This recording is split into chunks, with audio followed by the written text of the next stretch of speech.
अस्सलामुअलैकुम, I am Ehtisham मिजाज। आज के लेक्चर के अंदर हम विटामिन B1 के बारे में डिस्कस करेंगे और बेरी बेरी डिजीज़ क्या होती है, ये कौन से विटामिन की कमी की वजह से होती है, इसके बारे में हम डिस्कस करेंगे। विटामिन B1 जिसे साइंटिफिक नाम के तौर पर जाना जाता है थायामीन, यानी इसका साइंटिफिक नाम जो है वो क्या है, थायामीन है। ये वाटर सोलेबल विटामिन होता है, बी कॉम्प्लेक्स विटामिन का पार्ट है।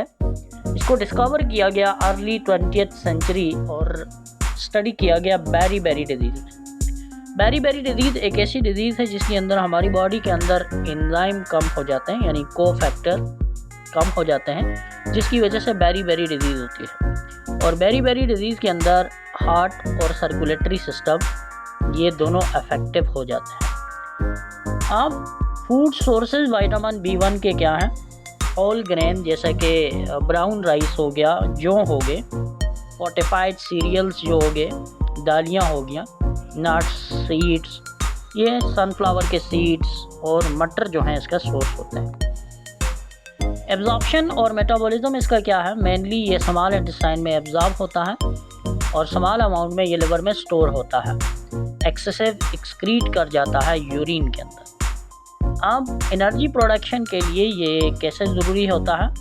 ये एक्ट करता है कोएंजाइम की तरह और ये हमारे लिए जो है बहुत इफ़ेक्टिव होता है। अगर नहीं होगा तो हमारी बॉडी के अंदर डिजीज़ हो सकती हैं। नर्वस सिस्टम में सपोर्ट करता है, हार्ट फंक्शन में, ब्रेन फंक्शन में सपोर्ट करता है।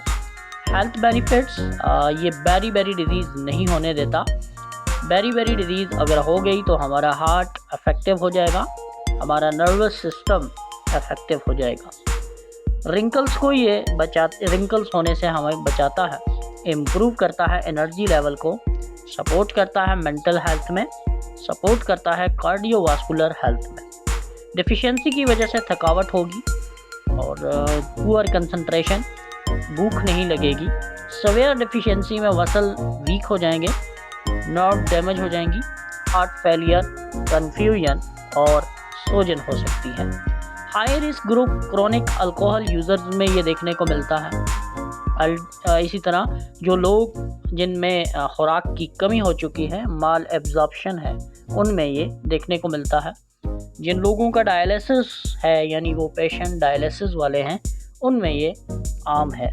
टॉक्सिसिटी और सेफ्टी जो है, सीरियस टॉक्सिसिटी जो है इसकी अभी तक तो कोई नोन नहीं है और अगर एक्सेसिव अमाउंट्स के अंदर ये हमारी बॉडी में होंगे तो यूरिन में एक्सक्रीट हो जाएंगे। क्लिनिकल इम्पोर्टेंस में जो है बेरी बेरी डिजीज़ से ये बचाता है। समरी क्या है?